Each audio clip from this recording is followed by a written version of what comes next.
This is LVWS Confidential. I'm Gerald Bentley, and we are joined today by the reigning, defending for almost a year versus pro champion, the Shade. Yes, sir. Shade, how you doing, man? Good. How are you doing today? Good. Hey, I wanted to ask you a little bit because we're winding down the year, Man. and as a big part of the Las Vegas wrestling scene, you've held the gold now for almost a calendar year. Yes, You got to feel great about ending 2022 as the champion. Oh, yeah. This has been the start of my breakout year. The start. So it's not over yet. Not over yet, no. Now, what got you into pro wrestling? So I used to sneak and watch it as a kid, and one episode that sticks out to me, it was Friday Night SmackDown. It was during the feud of Rey Mysterio and Chavo, and I had come in to get water from doing fireworks on TV on, and there I saw Chavo just bashing Rey's knee over the top rope, and I was like, "This is weird. Like, I don't get it." Came back in about 10 minutes later to use the bathroom to watch more wrestling, and there it was American Badass Undertaker beating the crap out of Vince McMahon. I was like, I want to do this. I could get paid to beat up my boss. Like, who wouldn't love that, right?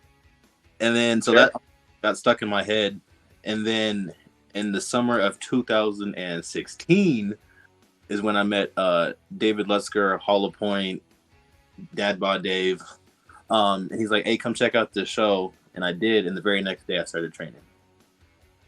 Okay, and that was, I believe, I'm accurate, you spent some time in the military too?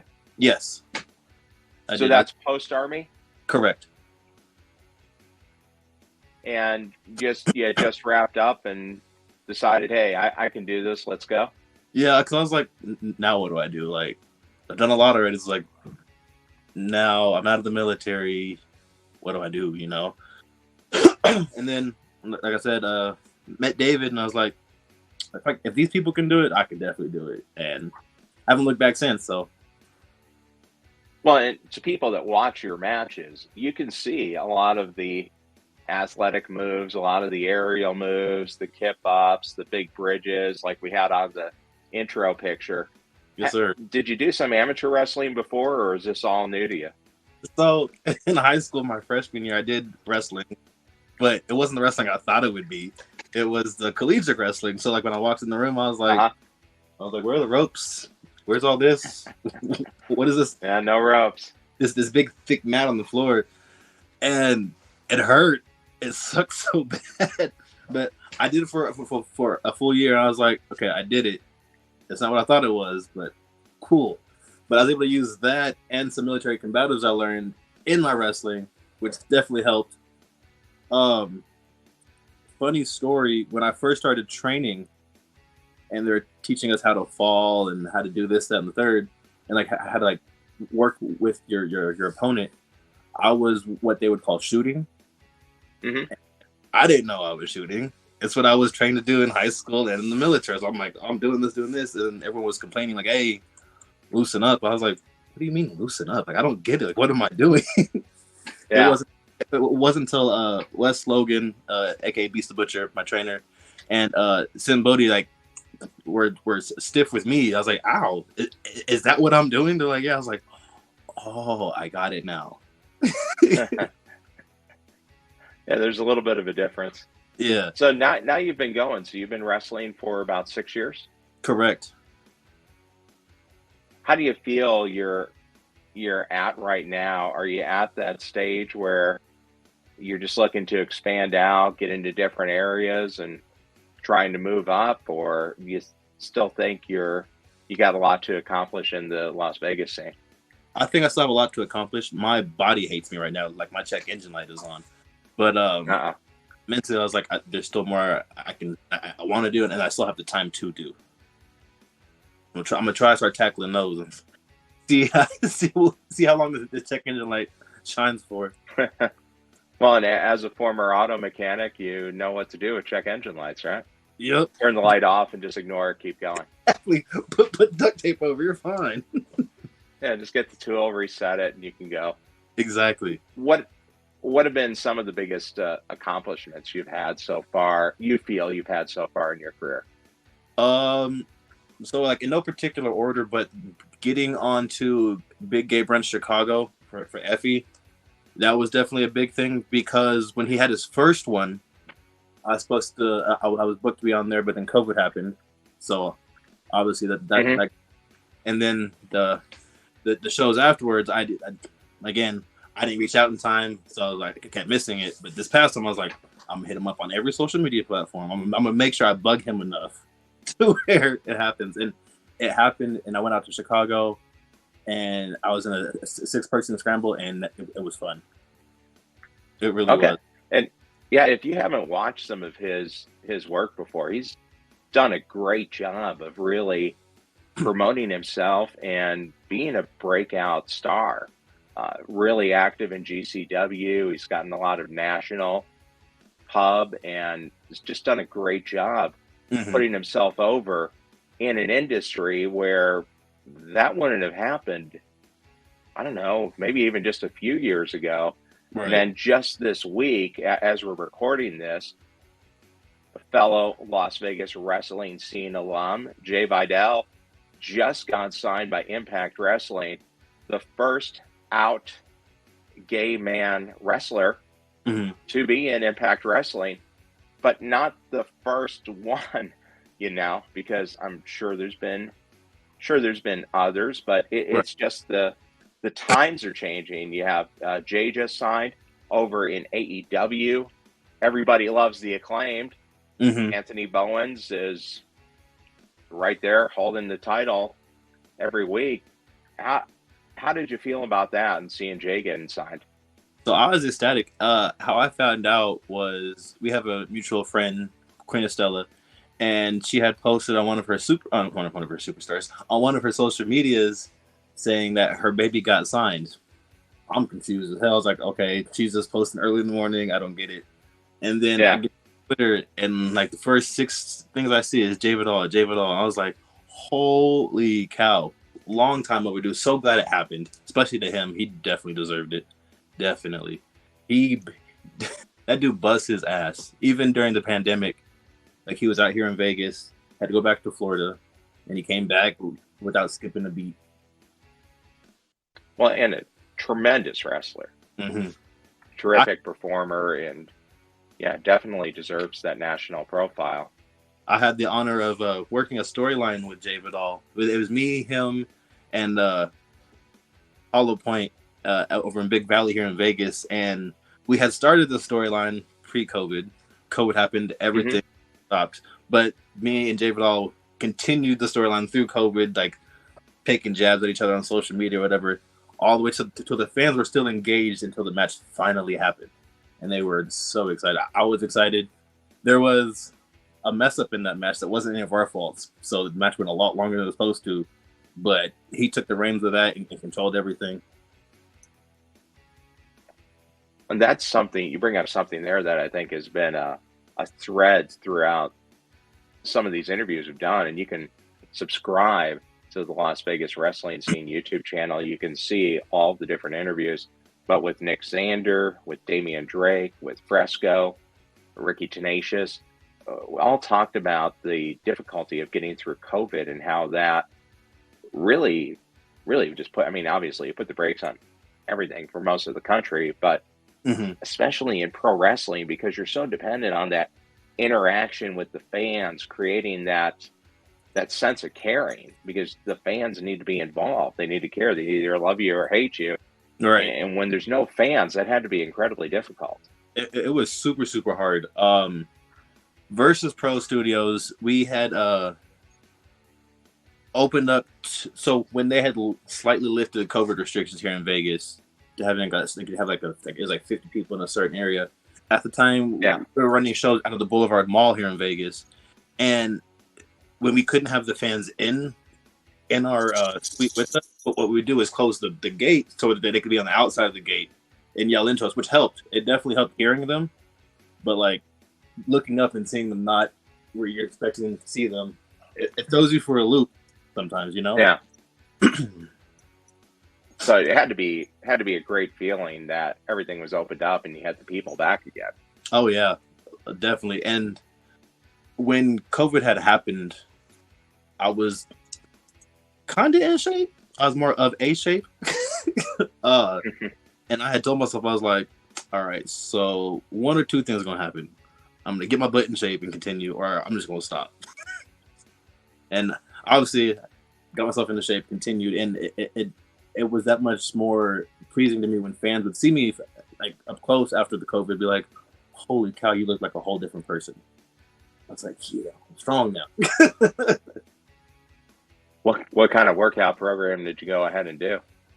So I legit just went into a gym and picked up heavy stuff. Like there was no diet plan, meal plan, lifting plan. Like everyone was like, so like when you lost all this weight, did you change your diet? No, I still to this day eat what I want to eat. We just go pick up heavy stuff. Like I'd go pick up tractor tires and flip those down the street. Like it's almost like CrossFit stuff, but it wasn't. Yeah, just more of extreme workout, which really kind of makes sense because you're throwing around unbalanced weight in a wrestling ring. Yeah, people love You're not getting handed a barbell. People love to stay heavy, I tell you. Yeah. So now, being in Las Vegas, great place to make a go of it and get going and build up that professional wrestling career. And you've been able to kind of bounce between some of the territories in Las Vegas. Champion for Big Valley, multiple-time champion, 4 versus. Other promotions you're looking at getting involved in, things coming up? I'll be down to work where people can see the shade. I did Grab House's first ever show. Haven't been back since.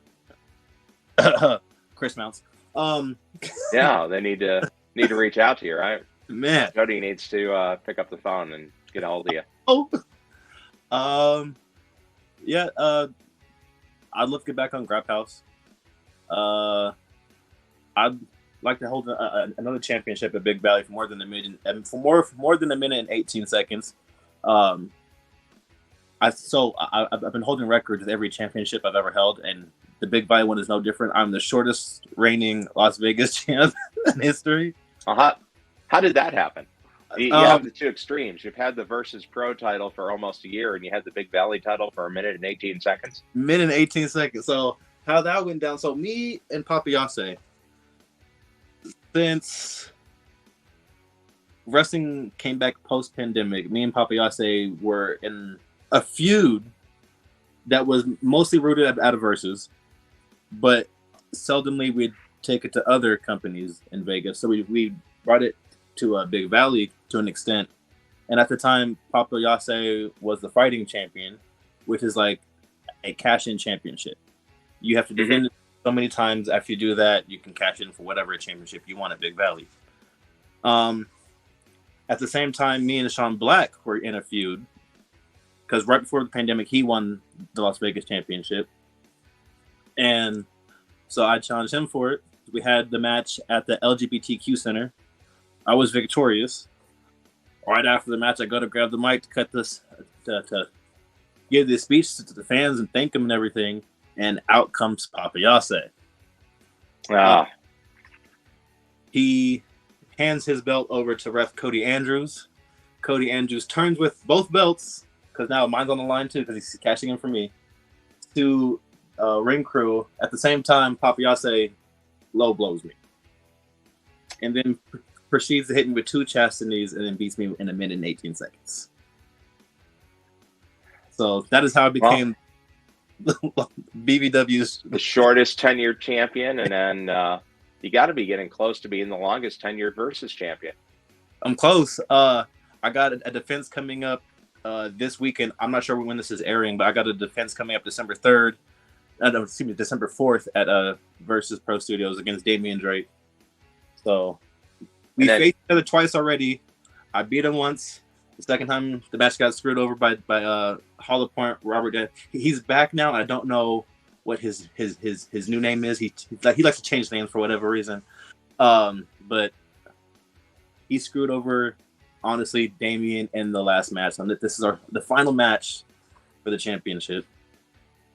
And you've had a few run-ins with Damian Drake over the last year, right? Mm-hmm. The first one was at Pride Style. The owner of Pride Style was like, "Hey, who do you want to face?" I was like, "Damian Drake." Like, I have not faced this dude ever. So until that match, me and Damian Drake have never touched in the ring. Like, we've been in battle royals together, never touched. Rumbles together, never touched. And that's been 6 years now.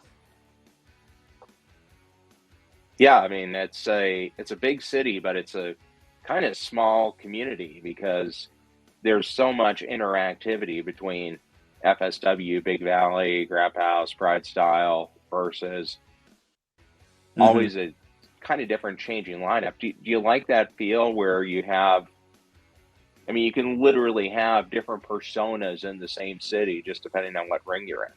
Correct. I do like that because I like to change things up a lot, like whether it be my hair, the stuff I wrestle. Like now, most time I wrestle on a romper. Like 4 years ago, people were like, "Oh, rompers are weird.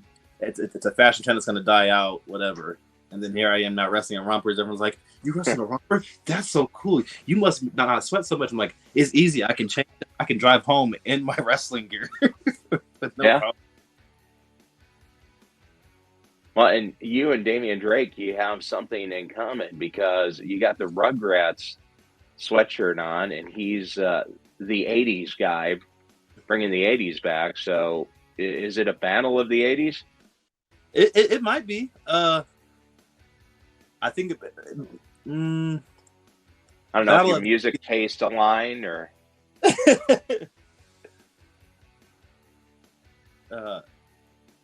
You'd have to come into like Soft Cell or something, a little Tainted Love. Something. I'm honestly thinking about like surprising him by changing my song for this match just to see his reaction, but I'm not sure yet. Might be playing some mind games with him. I haven't fully decided yet. Now, where did the shade come from? What's the? So back when I started at Big Valley with Wes as my trainer, he was like, "What's your gimmick that you want to do?" I was like, "I want to be a thug." What the hell was I smoking? And like when I said that, he gave me a look like, "If you want to, go ahead." So he would give me things to do in matches. My first ever tag partner was Shaggy in McLevin, and it's to where Shaggy was this stoner, and I was like this groupie thug thing or whatever, and it wasn't working. Wes knew it wasn't working, but he wanted me to find out the hard way. And so I did real quick.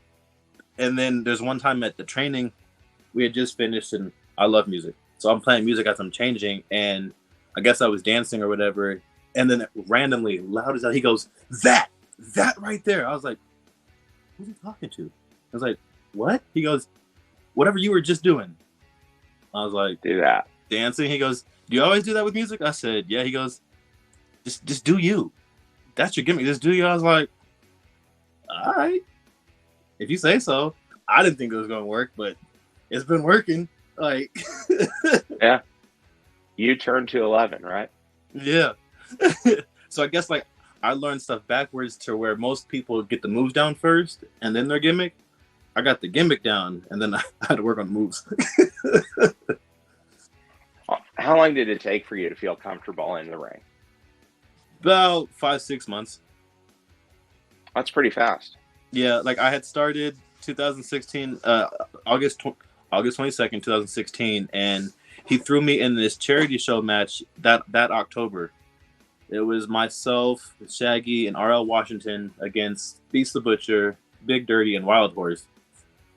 And I definitely had the deer in the headlights look the whole show. Like, I did the match and then a battle royal afterwards. But then, like, he'd give me more reps and stuff, and it started to make more sense. And then the more sense it made, the better my matches came out looking. Sure. No, that makes perfect sense. Now, coming up, you're going to be heading out to, is it Salt Lake City to compete in dive wrestling? Yes, dive wrestling. I made my return to dive November 19th recently. Okay. And they threw me in a ladder qualifying match against Francisco. I'm blanking on his last name. But won that match, so now I'm going into the deep end, I guess, into this ladder match. Currently, I know that it's myself, Sebastian, and Shaggy McLovin. It seems to be destiny Crossing that paths all the time. Like we fight almost everywhere now. How do you feel about the ladder matches? I've had 12 knee surgeries, so the ladder's my natural enemy. I don't like heights. I'll be 100% honest. I hate heights. Everyone's like, "Oh, you're tall." I'm like, I'm not tall by choice. Like I wake up this tall. Yeah, I don't like heights. I like my feet planted, on the ground. So I got to figure out a way to legit combat these fears. I'm hoping that they like leave the title hanging too low, so I can like just jump up and grab it. Sure. Short ladder. Short ladder. You feel me? Like 2-3 steps. These big A-frames, I'm gonna be shaking going up the thing. But so I'm excited for it, but I'm also nervous.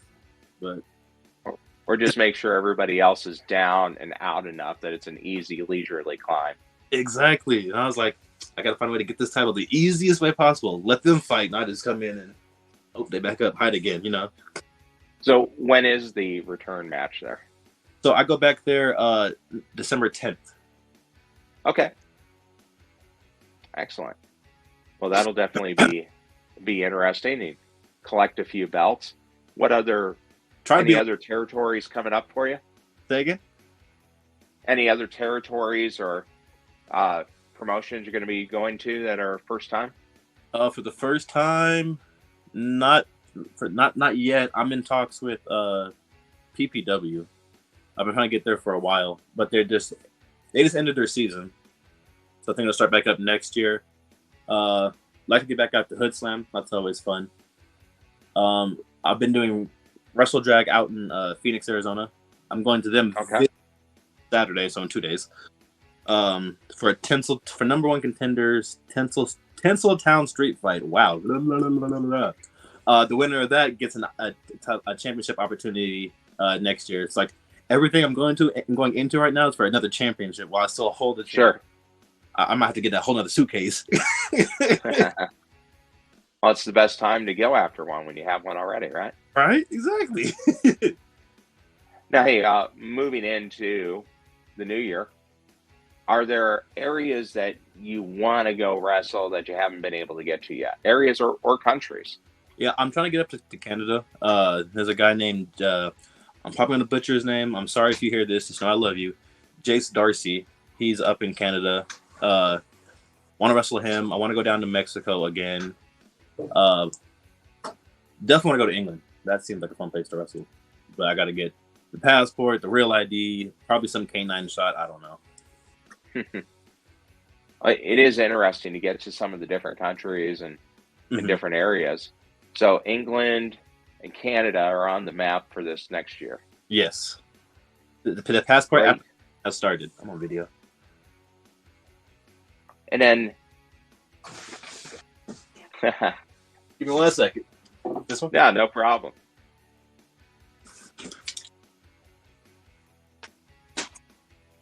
No, you're fine. You're fine. Okay. There you go. So as you're going in, building up the career now, heading into year 7, right? Yeah. Year 7 in the ring. What are some of the goals moving forward into 2023? I want to wrestle for at least 8 different new companies that I have never wrestled for before. That's what I want to knock off. Just to get yourself set up, more exposure. Like, definitely want to get a AW Dark, obviously, but like, as far as the indie scene, like, I want to get at least 8 more, preferably on the East Coast, but I'll go wherever. Okay.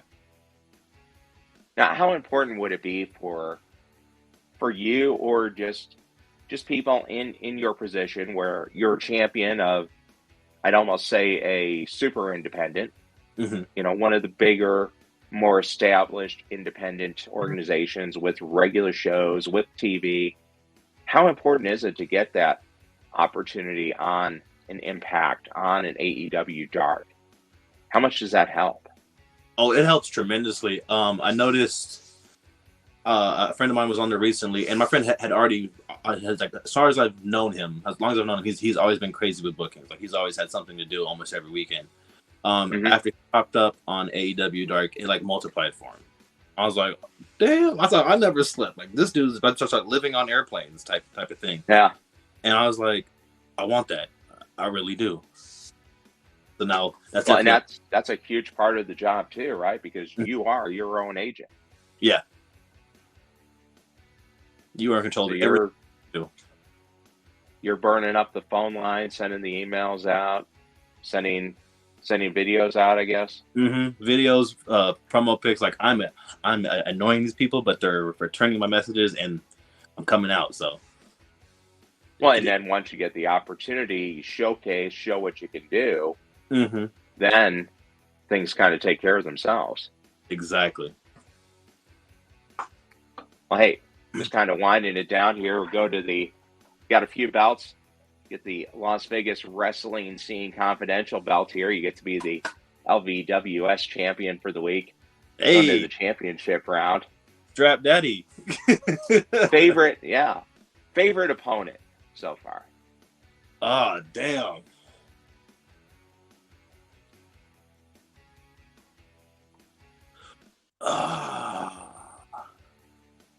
It's honestly a tie between Jai Vidal and Papiase.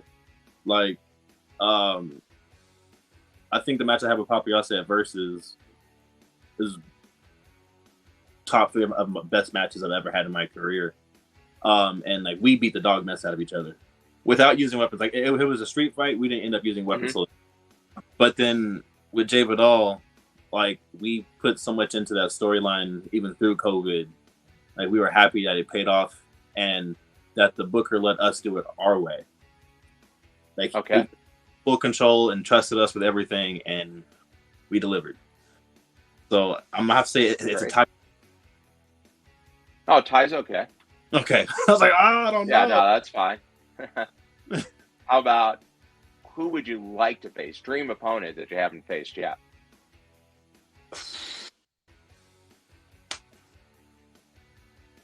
These are tough questions. I like this. Okay. Probably Pero. Okay. Yeah. Favorite type of match?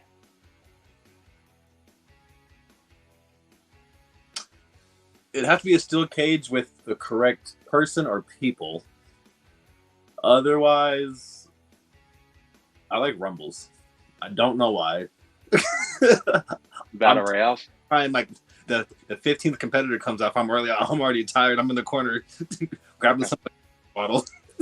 But I like those a lot. Well, you do get to see a lot of matchups that you haven't seen before, and then matches can spring out of that. So it is a great way to get everybody involved. Like, I was at an FSW Against All Odds when they had a Rumble. I think that's the correct show. And there was my elimination by Queen Estella. That created another storyline for the Battle of the Sexes show. It was her team versus my team, all because of how she eliminated me from a match. So that's pretty dope. And since you brought that up, just one last question here. What do you think about intergender matches? Do you see an opportunity there? I love them. I really do. In fact, me and Queen Estella just had another intergender match 2-3 months ago at Versus, and it was fun. I wish it happened more. I hate that there's this stigma stereotype. Oh, you can't do this because that's a female. She can't do this because that's a male. I'm like, who cares? We're grown people wrestling in underwear for belts that don't fit our belt loops, and y'all worried about who's touching who, that type of thing. Like, what? Like, I treated her the same way I treat anybody else I ever wrestled. Like, you know? Well, it's starting to build up more. You notice it on more and more independent scenes, and then gradually moving into, well, not even all that gradual, like an Impact. It's common. In fact, and AEW starting, and I noticed eventually on was it Raw? It was the Judgment Day against the AJ and the Good Brothers. The OC. The OC. And now typically for WWE, when a female tags in, the other female comes in automatically, no questions asked. Yep. However, on this episode, Rhea had tagged in and started putting hands on Carl Anderson, and no one stopped it. Like, there was no ref count. Mia Yim didn't come in. Mm-hmm. Vice versa, later on in the match, Mia Yim gave Finn Balor a body slam. And it's like, I was so glad for once not go on to social media and see people like, oh, I can't believe they're doing this. I can't believe that they're having the females body slam the males. Like, shut up. Yeah, I think it was the opposite. I think Mia Yim or is it Mishin? Yeah, and Rhea Ripley got lots of exposure and lots of buzz just because they did that. And they're legitimately good competitors. They can do it. Yeah, I met Mia like this past June out in California. Learned a lot from her, and she's so nice. So when I see her be aggressive on TV, I was like, "That's the same person I met." I didn't see that. Oh, terrific! Hey, coming up on the holiday season, any holiday wishes you want to offer? Yeah, big holiday wish out to Wes Logan because I annoy him daily. He is one of the owners of Versus, and I hit him up daily with dumb questions, and he takes the time to answer every single dumb question. And also shout out to R3, and to Wrestle Dragon Arizona, Brandon Brains out in Mesa, Arizona. Excuse me, and excuse me, holy cow! Yeah. And of course, you guys as well. Great, thanks. Hey, back to you. Merry Christmas, Happy Holidays, and you get to be the LVWS Champion of the Week. Got the belt right here. Thanks for joining us on LVWS Confidential. I'm Gerald Bentley. We've been in the ring with The Shade, looking to carry that Versus Pro title into 2023.